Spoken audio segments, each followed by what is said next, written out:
عورتوں میں چرچے بہت جلدی ہوتے ہیں. وہ ایک واقعہ سنا ہے، ایک آدمی دیکھنا چاہتا تھا کہ میری بیوی کا پیٹ کتنا مضبوط ہے، اس کا ہاضمہ کیسا ہے، اس کوئی بات اپنے دل میں رکھ پاتی ہے، سنبھال کر کے نہیں رکھ پاتی. ایک دن گیا اور تربوز کاٹ کے لایا اور تربوز کو دوپٹے سے ڈھک دیا. تربوز لال رنگ کا تھا، اس نے دوپٹے سے تربوز کو ڈھک دیا اور لال رنگ نے اس دوپٹے کو لال کر دیا. اور ایسے لے کر وہ اپنے گھر میں گھسا.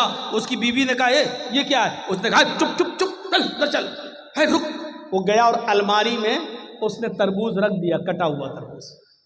بیوی نے کہا دے کیا ہے اس میں، دکھاؤ مجھے کیا ہے، کیا لے کے آئے ہو؟ اس نے کہا دیکھو تم میری بیوی ہو، تمہیں ہم صحیح سے بتا دیتے، بیوی سے کوئی بات چھپانی نہیں چاہیے. ایک آدمی سے لڑائی ہو گئی تھی میری، میں نے اس کی گردن کاٹ دی، میں نے اس کا سر قلم کر دیا، اور دن میں ہم اس کے گردن کو پھینک نہیں سکتے، کہیں پولیس پکڑ لے گی، اس لیے رات جب ہو جائے گی تب ہم ندی میں پھینکنے جائیں گے اس کا سر. تم چپ رہو، کسی کو بتانا نہیں. نہیں میرا آدمی پھنس جائے گا، میں کیوں بتاؤں گی کسی کو. نہیں ٹھیک چلیے. 4 بجے کے آس پاس 3 بجے کے آس پاس دن میں اس نے تربوز رکھا تھا الماری میں، اور مغرب کی اذان ہونے تک پولیس آ گئی اس کے گھر. پولیس چھاپا مارا. اس نے کہا اے کہاں جا رہے ہو؟ کہا مجھے پتا چلا ہے کہ تم کسی آدمی کی گردن کاٹ کر لائے ہو. گھر کھولو. لیڈیز پولیس بھی تھی ساتھ میں. پورا گھر چھان مارا، الماری کھولنے کی نوبت آئی. کہا صاحب میں آپ کو خود ہی بتا دیتا ہوں، میں نے کسی کا سر نہیں کاٹا واٹا ہے، آپ نے میرا پورا گھر چیک کر لیا ہے، اس الماری کو بھی چیک کر لیجئے، میں خود کھول دیتا ہوں. الماری کھولی اس آدمی نے. کہا صاحب سر نہیں کاٹا ہے، یہ تربوز کے میں نے 2 ٹکڑے کر دیے تھے، تربوز کو میں نے دوپٹے میں لپیٹ لیا تھا اور اس تربوز کو میں نے لا کر یہاں رکھ دیا. تربوز لال تھا اس لیے دوپٹہ لال ہو گیا. بیوی کو میں نے صرف یہ کہا کہ میں ایک آدمی کا سر کاٹ کے لایا. یہ دیکھنا چاہتا تھا کہ بیوی پر کتنا بھروسہ کیا جائے، یہ عورتیں پیٹ کی کتنی مضبوط ہوتی ہیں، یہ دیکھنا چاہتا تھا. سر دیکھ لیا. آج کے بعد یقین آ گیا کہ کوئی بات بھی بیوی تک کو بتانے کے لائق نہیں. پولیس والے بھی تربوز دیکھ کے ہنسنے لگے اور کہنے لگے کہ تمہیں آج تجربہ ہوا ہے. ہم بھی پولیس میں ہیں لیکن خاص بات ہم بھی اپنی بیوی کو نہیں بتاتے ہیں. مسل مشہور ہے یہ، عورتوں میں چرچا ہو گیا. یوسف کو اپنا دل دے بیٹھی بادشاہ کی بیوی. اب اس کی جب بدنامی ہونے لگی چاروں طرف تو اس نے کہا اچھا عورتوں کی چالیں بڑی خطرناک ہوتی ہیں، جانتے ہو نا؟ اور نہ جانتے ہو تو میں آپ کو بتاؤں، میری ماں بہنیں ناراض ہو رہی ہوں گی یہ مولوی کیا کہہ رہا ہے، غصہ مت ہوئیے. قرآن نے خود کہا ہے ان کیدکن عظیم، ان عورتوں کی چالیں بہت خطرناک ہوتی ہیں. عورتوں کی چال صرف کھڑے ہو کر اگر 2 آنسو بہا دے تو آپ دیوانے ہو جائیں گے. کتنا ظلم ہوا ہے بیچاری پر، دیکھو بیچاری کیسے رو رہی ہے. ارے اس کے آنسو ہی میں تو سارے ظلم چھپے ہوئے ہیں. کتنی جلدی آدمی 4 طرف آدمی اور کھڑا ہو، وہ عورت رو دے بیچ میں تو چاروں کو ہمدردی آ جائے گی. بہن روتے نہیں ہیں، ارے نہیں سب اس سے ہمدردی کرنے لگیں گے. قرآن کی آیت پر اعتبار کریے. ان کیدکن عظیم، ان عورتوں کی چالیں بڑی خطرناک ہوتی ہیں.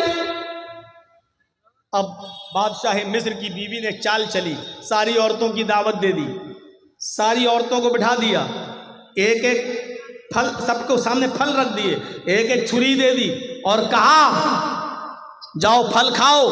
ساری عورتیں کاٹ کاٹ کے پھل کھانے لگیں. ادھر یوسف سے کہا یوسف ان کے سامنے سے گزر جاؤ. یوسف علیہ السلام ان عورتوں کے سامنے سے گزرے. ان عورتوں نے جیسے ہی دیکھا یوسف علیہ السلام کے حسن کو، ان کی خوبصورتی کو، ادھر دیکھا ادھر پھل کے بجائے ہاتھوں پر انگلیاں چھریاں چلا دی، انگلی کٹ رہی ہے. اور وہ دیکھتی چلی آ رہی ہیں، انگلی کٹ رہی ہے لیکن دیکھ رہی ہیں، تکلیف نہیں ہو رہی ہے۔ کبھی کبھی آپ بہت تیز ایکسیڈنٹ کر جائیں اور آپ کا سر کسی دیوار سے بہت تیز ٹکرا جائے تو اس وقت آپ کو تکلیف نہیں ہوگی، 15 منٹ کے بعد، 20 منٹ کے بعد، آدھے گھنٹے کے بعد آپ کو درد کی تکلیف ہوگی۔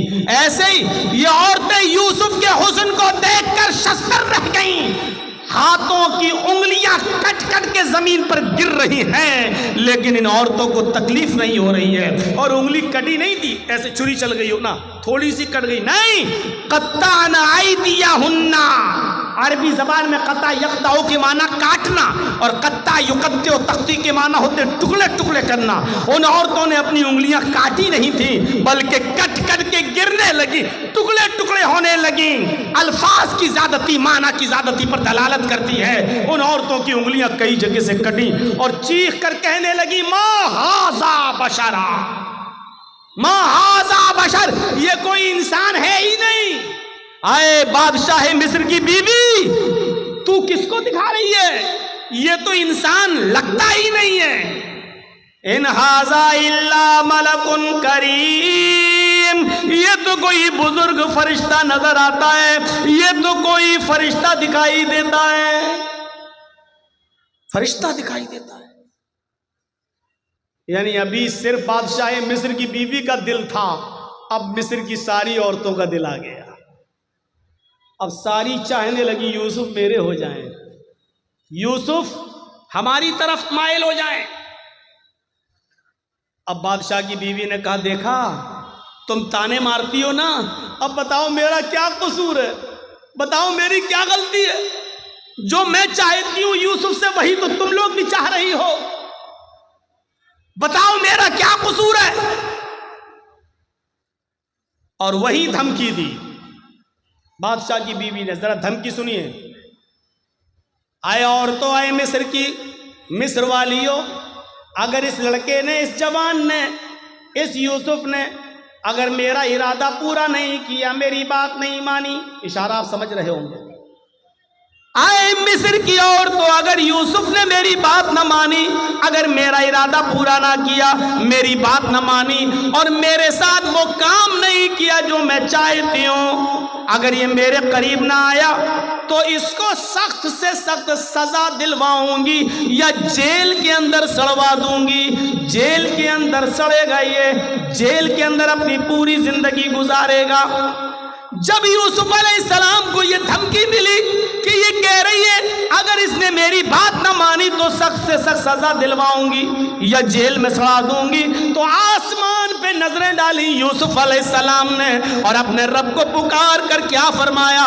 رب السجن احب الی مما یدعوننی الیہ، اے میرے رب، اے میرے پروردگار، مجھے جیل کی زندگی زیادہ محبوب ہے، مجھے جیل میں جانا زیادہ پسند ہے، مجھے جیل میں رہنا زیادہ گوارا ہے، میں جیل میں پوری زندگی گزار لوں گا، مجھے جیل میں جانا زیادہ محبوب ہے، پسند ہے، لیکن وہ کام کرنا میں تیار نہیں، وہ کام گوارا نہیں جس کام کے لیے یہ عورتیں مجھے بلا رہی ہیں۔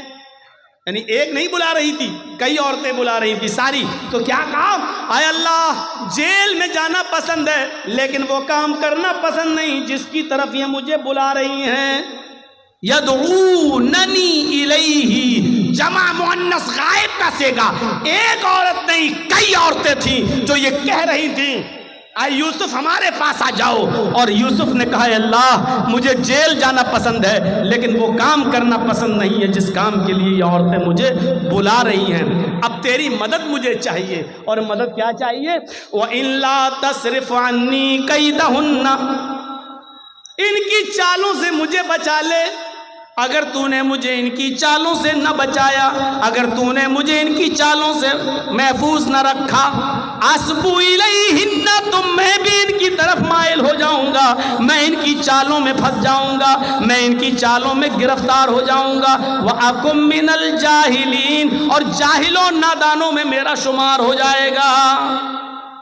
یعنی عورتوں کی چالوں سے بچنے کے لیے یوسف علیہ السلام بھی دعا کر رہے ہیں اللہ سے کہ اللہ میں جیل میں چلا جاؤں گا یہ پسند ہے، لیکن وہ کام کرنا پسند نہیں ہے جس کی طرف یہ مجھے دعوت دے رہی ہیں، ہاں لیکن تو مجھے ان کی چالوں سے بچا لے۔ پتہ نہیں کون سی چالیں ہیں، پتہ نہیں کیسی کیسی چال یہ استعمال کر کے مجھے اپنی طرف مائل کر لیں، اس لیے میرے پروردگار تو مجھے بچا۔ اور پھر بھی یوسف علیہ السلام چال سے بچ نہیں سکے۔ آؤ یوسف ایک کام ہے، کہ اچھا چلو کام ہے، میں تو خریدا ہوا غلام ہوں ان کا، بات ماننا پڑے گی، آؤ ادھر آؤ۔ وہ یوسف کو لے گئی، دروازہ بند کر دیا، دوسرے کمرے میں لے گئی، اس کا دروازہ بند کر دیا، ایک اور کمرے میں لے گئی، اس کا دروازہ بند کر دیا، وغلقت الابواب، ایک نہیں کئی دروازے تھے بند کر دیے، اور آخری والے روم میں لے جا کر کہا یوسف آؤ آج تنہائی ہے، موقع ہے، کوئی نہیں ہے، آؤ میں کب سے تمہارے بڑے ہونے کا اور بالغ ہونے کا انتظار کر رہی تھی، آؤ تمہاری خوبصورتی اور حسن نے مجھے تمہارا دیوانہ کر دیا ہے، آؤ میری طرف آؤ۔ یوسف علیہ السلام نے کہا معاذ اللہ، اللہ کی پناہ، کیا اسی لیے تم مجھے یہاں لے کر آئی ہو؟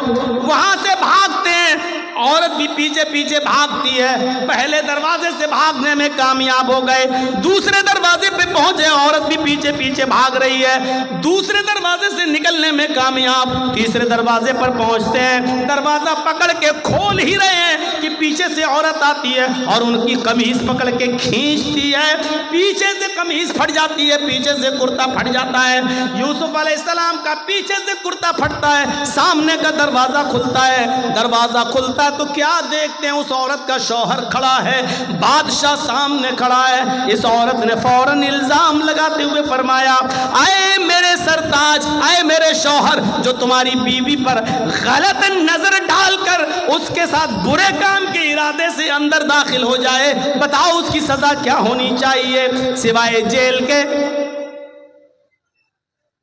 مکر و فریب کر کے یوسف علیہ السلام کو جیل پہنچا دیا۔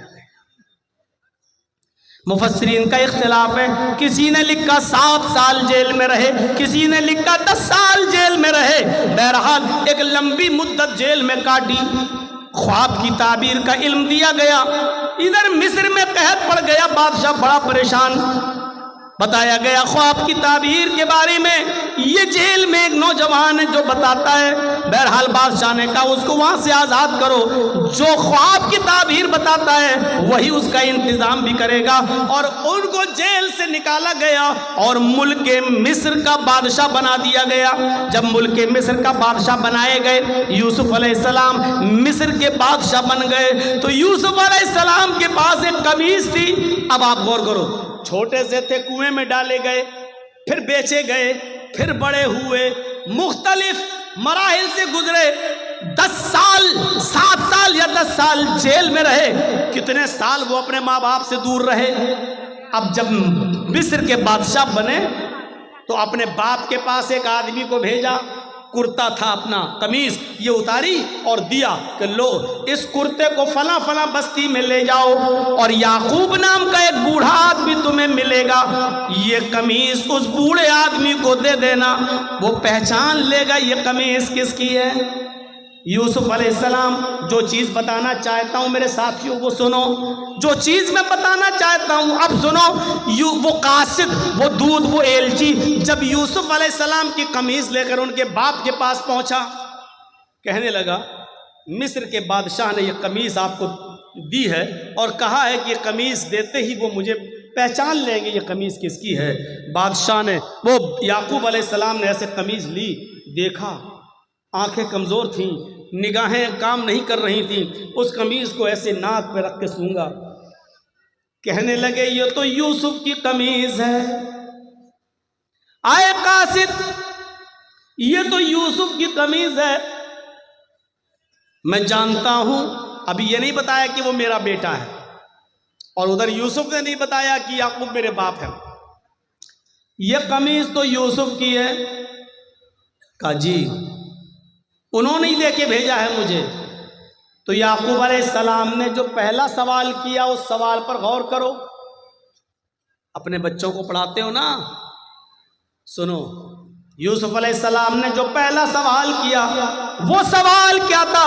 کیف ترکتہ، تم نے یوسف کو کس حال میں چھوڑا؟ تم نے یوسف کو کس حال میں چھوڑا؟ قاصد نے جواب دیا ترکتہ ملک مصر، میں نے تو ان کو ملک مصر کا بادشاہ دیکھا ہے، یعنی وہ تو اس وقت بادشاہ ہیں ملک مصر کے۔ کس حال میں چھوڑا؟ کیا وہ تو بادشاہ ہیں مصر کے؟ یہ قمیض بادشاہ نے دی، مصر کے بادشاہ نے۔ یعقوب علیہ السلام کی آنکھوں میں آنسو، پڑھیے تفسیر ابن کثیر و معالم التنزیل۔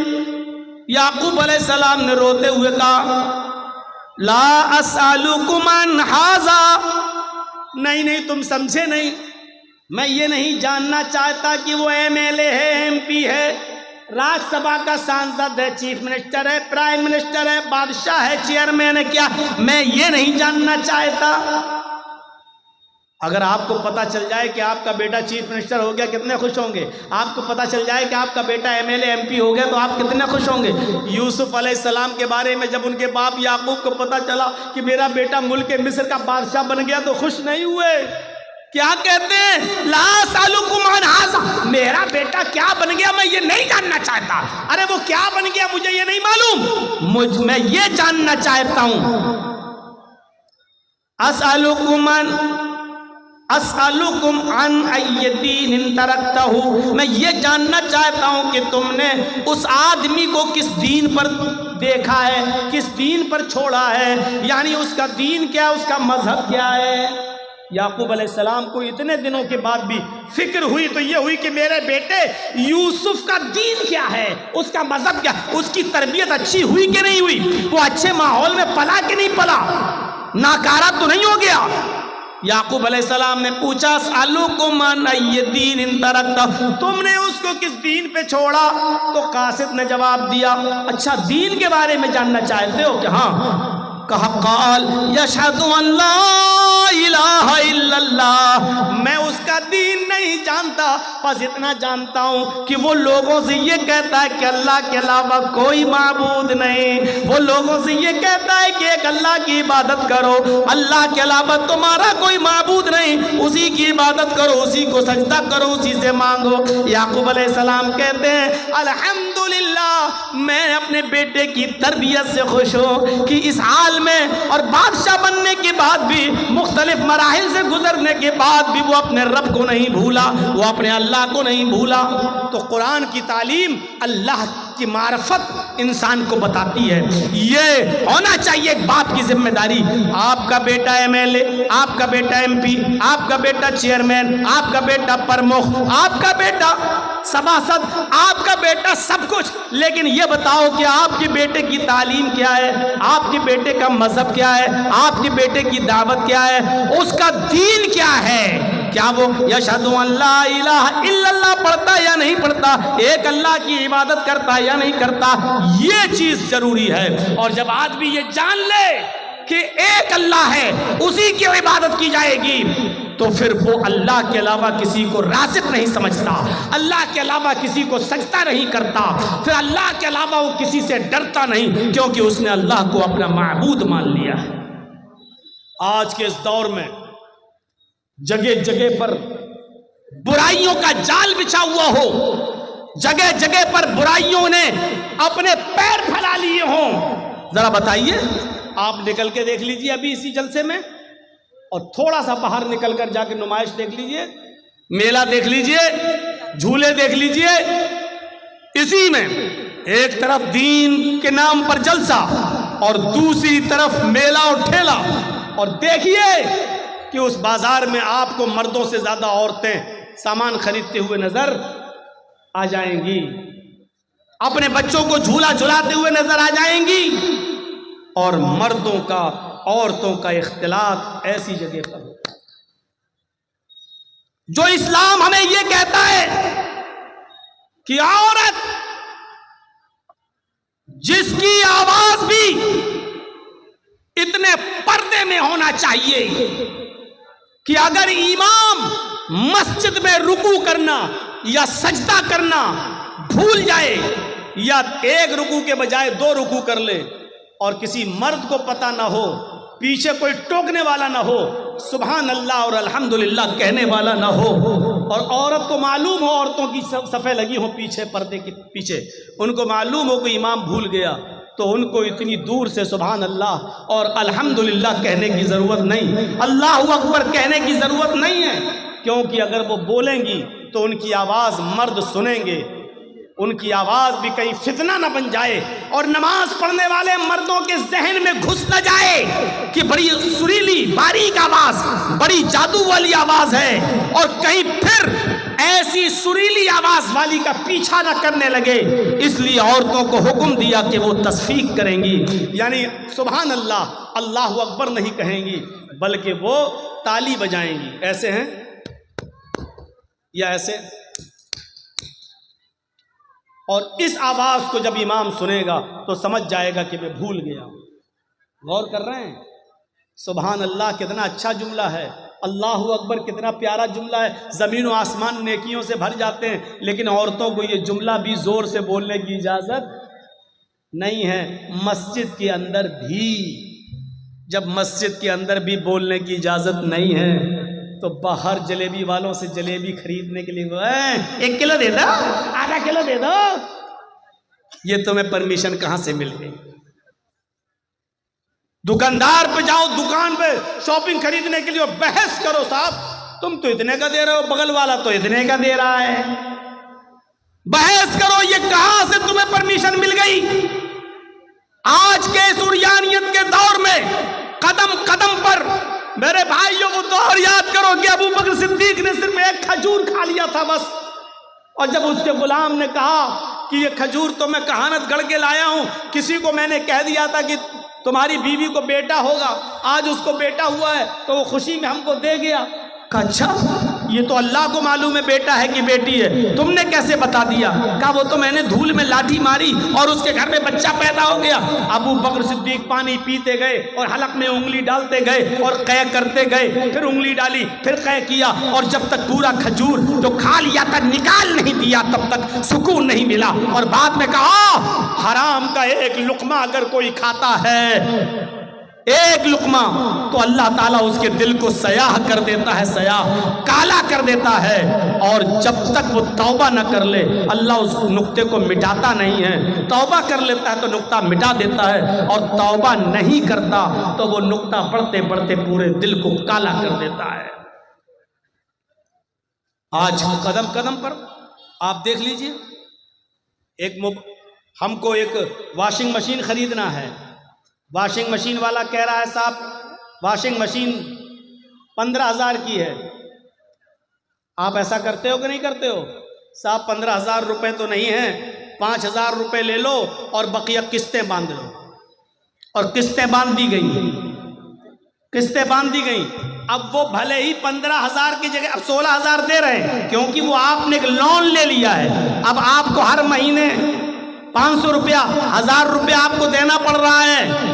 میرے پیارے ساتھیوں، یہ چیز شریعت کے اندر جائز نہیں ہے، کیونکہ ایک چیز یہ ہوتی ہے کہ یہ 4 ویلر ہے، گاڑی ہے 4 ویلر، یہاں گورنمنٹ نے وہ لگا دیا ہے، انکم ٹیکس سے جڑا ہوا ہے معاملہ، یہ گاڑی 15 لاکھ روپے کی ہے، جرجی صاحب اگر ڈائریکٹ 15 لاکھ کیش دے رہے ہیں تو انکم ٹیکس کو جواب دینا پڑے گا، یہاں لون لینا جائز ہے، انکم ٹیکس سے بچنے کے لیے یہاں لون لینا جائز ہے، 5 لاکھ روپے دے کر بقیہ 10 لاکھ روپے کا لون کر دینا تاکہ انکم ٹیکس سے ہم بچ سکیں، یہاں لون لینا جائز ہے، کیونکہ گورنمنٹ کی نظر میں آپ آ جا رہے ہیں تو یہ مجبوری ہے یہاں، لیکن ہمارے پاس یہ موبائل خریدنے کا پیسہ ہے، یہ موبائل 15,000 کا ہے، میرے پاس 15,000 روپے ہیں بھی، لیکن اس کے باوجود بھی ہم 5,000 دے کر 1,000 روپے مہینہ ہم بعد میں آپ کو دیں گے، تو یہ چیز جائز نہیں ہے۔ آج قدم قدم پر ایسی برائیاں ہمیں دیکھنے کو ملتی ہیں، آج ہم حرام کے کس لقمے تک پہنچ چکے ہمیں پتہ نہیں ہے، ہم نماز بھی پڑھ رہے ہیں اور حرام لقمے بھی کھا رہے ہیں۔ حضرت عائشہ فرماتی ہیں تمہاری کمر کمان کی طرح جھکی کیوں نہ جائے، دعائیں کرتے کرتے یعنی تم بوڑھے کیوں نہ ہو جاؤ، جب تک تم حلال لقمہ نہیں کھاؤ گے اور حرام لقمہ نہیں چھوڑو گے، اللہ تمہاری دعا کو تمہارے سر سے اوپر نہیں لے جائے گا۔ کریڈٹ کارڈ ابھی پوچھو نا تو بڑے بڑے لوگوں کے پاس کریڈٹ کارڈ ملے گا۔ کریڈٹ کارڈ کی حیثیت کیا آپ کو معلوم ہے؟ کریڈٹ کارڈ، بینک آپ کے بیلنس کو دیکھتے ہوئے کریڈٹ دیتی ہے آپ کو۔ کریڈٹ کارڈ 1 لاکھ روپے آپ کو ادھار دے دیا گیا، آپ نے لے لیا، ایک لمٹ ہوتی ہے، اس لمٹ میں آپ کو وہ بینک میں اتنا پیسہ دینا ہے تب تو ٹھیک، اور جیسی وہ لمٹ نکلی آپ کے اوپر پرسنٹیج لگنا شروع ہو گیا، آپ کو اب مزید دینا پڑے گا۔ اب 1,05,000 دینا ہے، 1,10,000، کیونکہ آپ نے لمٹ کے اندر آپ نے پیسہ جمع نہیں کیا۔ کوئی بینک آپ کو 1 لاکھ روپیہ ادھار کیوں دے گی؟ آپ کو کیوں دے گی 2 لاکھ؟ آپ کو کیوں دے گی 1 لاکھ؟ وہ جانتی ہے کبھی نہ کبھی تو آپ ایسا کریں گے کہ وقت پر نہیں دے پائیں گے، کبھی مجبوری ہوگی آپ کے ساتھ، اور جہاں مجبوری میں آپ نے ایک قسط بھی جمع نہیں کی وہیں سے آپ کے اوپر بیاج لگنا شروع ہوگا۔ اسی لیے علماء نے بالاتفاق فتویٰ دیا ہے کہ کریڈٹ کارڈ بنوانا جائز نہیں ہے، اور کریڈٹ کارڈ ناجائز ہے۔ اب آپ اندازہ لگائیے، تو ہمیں یہ علمی یہ مدرسوں سے یہ چیزیں ملیں گی آپ کو، یا گہرا مطالعہ کیجئے۔ آج ہر زبان میں کتابیں چھپ چکی ہیں، ہر زبان میں کتابیں آ چکی ہیں، آپ اسلام کا مطالعہ کیجئے، حلال اور حرام کو دیکھیے۔ میرے بھائیوں، قدم قدم پر آپ کو حرام اور حلال کی تمیز آج اٹھ چکی ہے، قدم قدم پر دیکھنے کو ملے گا۔ تو باپ اپنی اولاد کی اچھی تربیت کرتا ہے، ماں بھی اپنی اولاد کی اچھی تربیت کرتی ہے۔ تذکرۃ الحفاظ میں علامہ شمس الدین ذہبی نے نقل کیا ہے کہ ایک عورت تھی جس کے گھر جب بچہ پیدا ہوا، ایک عورت تھی جس کے گھر میں ایک بچہ پیدا ہوا، جب وہ بچہ پیشاب کرتا تھا تو اس کی ماں اس کی شرمگاہ پر پانی ڈال دیا کرتی تھی۔ بچے نے پیشاب کیا، ماں نے پانی ڈال دیا، بچے نے پیشاب کیا، پھر ماں نے پانی ڈال دیا، ماں پانی ضرور ڈال دیا کرتی تھی۔ آج کل ہماری مائیں کیا کرتی ہیں؟ بچے کی پینٹ کی چین کھولی، بیٹا یہاں کھڑے ہو کے پیشاب کر لے، یہاں کھڑے ہو کے پیشاب کر لے، بیٹا کھڑے 5 سال 6 سال کا بچہ کھڑے ہو کے پیشاب، یہاں بچہ پیشاب کرتا، ماں پانی ڈال دیتی۔ پہلا دن تھا اس بچے کے چلنے کا، پہلا دن تھا بچے کے چلنے کا۔ بچہ جیسے ہی پہلا دن کھڑا ہوا اور اس کو چلنے لگا، اس کو پیشاب لگا، بچے نے ایسی پانی کا برتن اٹھایا اپنے کمزور ہاتھوں سے اور ایسے لنگڑاتے ہوئے دھیرے دھیرے چال سے گیا اور دروازے کے پاس جا کر بیٹھ گیا۔ ماں دور سے دیکھ رہی کہ دیکھے میرا بیٹا کیا کرتا ہے، وہ بیٹھ گیا، اس نے اپنا کپڑا خود اتار لیا، بیٹھ کے پیشاب کرنے لگا۔ اس کو معلوم نہیں کہ پیشاب کیسے ہوتا ہے، اس کو پتہ نہیں استنجا کیسے ہوتا ہے، اس کو پتہ نہیں پانی کس ہاتھ میں پکڑنا چاہیے اور شرمگاہ کس ہاتھ میں پکڑنا چاہیے، اس کو نہیں معلوم۔ اس کو صرف اتنا معلوم ہے کہ میری ماں میری شرمگاہ پہ پانی ڈال دیتی تھی، بس۔ اس نے پیشاب کیا اور پانی اپنی شرمگاہ پہ ایسے لیا اور ایسے ڈال دیا، اپنی شرمگاہ پر پانی ڈال لیا، ایسے لیا اور ایسے پانی انڈیل لیا۔ اس نے دھویا نہیں، وہ جانتا ہی نہیں، بچہ ہے چھوٹا، پہلا دن تھا چلنے کا۔ اس نے پانی اپنی شرمگاہ پہ ڈالا، ماں دور سے دیکھ رہی ہے، وہی اس کے آنکھوں میں آنسو آ جاتے ہیں اور روتے ہوئے کہتی ہے فزت برب الکعبہ، کعبے کے رب کی قسم میں کامیاب ہو گئی، اللہ کی قسم میں کامیاب ہو گئی۔ میں جو سکھانا چاہتی تھی اپنے بچے کو میں نے وہ سکھا دیا، میں جو سکھانا چاہتی تھی اپنے بچے کو میں نے سکھا دیا۔ میں یہی سکھانا چاہتی تھی کہ میرا بیٹا پینٹ کی چین کھول کے کھڑے ہو کر گدھے اور کتوں کی طرف پیشاب نہ کرے۔ میں نے بہت کچھ کہہ دیا ہے، گدھے اور کتوں کی طرح پیشاب نہ کرے۔ عقل مند ہوگے تو سمجھ گئے ہوگے کہ میں نے کیا کہا ہے، اور نہیں ہوگے تو ایک کان سے سن کے دوسرے کان سے اڑا دو گے۔ یہ تعلیم آپ کو ماں کی گود سے ملے گی۔ مدرس لیپ از فرسٹ کالج فار چلڈرین، ماں کی گود بچے کا پہلا مدرسہ ہے، یا ان دینی مدرسوں سے ملے گی۔ آپ بڑے بڑی یونیورسٹی دیکھ لو، پورنیہ میڈیکل کالج دیکھ لو، کشن گنج میڈیکل کالج دیکھ لو، جامعہ ملیہ JNU، بڑے بڑے کالجز اور یونیورسٹیز دیکھ لو، جہاں سے پڑھ کے نکلنے والے بڑے بڑے ڈاکٹروں کو، انجینئروں کو دیکھ لو۔ ان کو ڈگریاں تو مل گئی، ڈاکٹری کی، PhD کی، انجینئر کی، لیکن تربیت نہیں ملی، آج ان کو سڑک کے کنارے پینٹ کی چین کھول کر گدھوں کی اور کتوں کی طرح پیشاب کرتے ہوئے آپ دیکھ سکتے ہو۔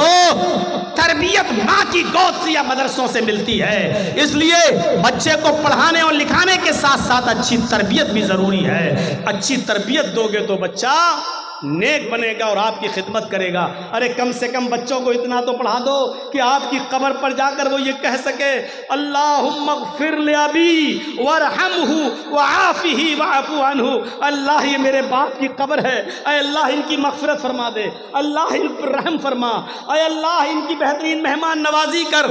ارے اتنا تو سکھا دو کہ آپ کا بیٹا آپ کی قبر پر جا کر یہ دعا کر سکے اللہم آنسہ فی وحدتہ، اللہم آنسہ فی وحشتہ، اللہم آنسہ فی غربتہ۔ اے اللہ اس قبر میں میرا باپ ہے، اے اللہ اس تنہائی میں، اس تاریک میں، اس اندھیرے میں میرے باپ کے لیے میری باپ کو مانوس کر دے یہاں کے تنہائی سے، اے اللہ میرے باپ کو مانوس کر دے یہاں کی وحشت سے، خطرناک کیڑے اور مکوڑوں سے۔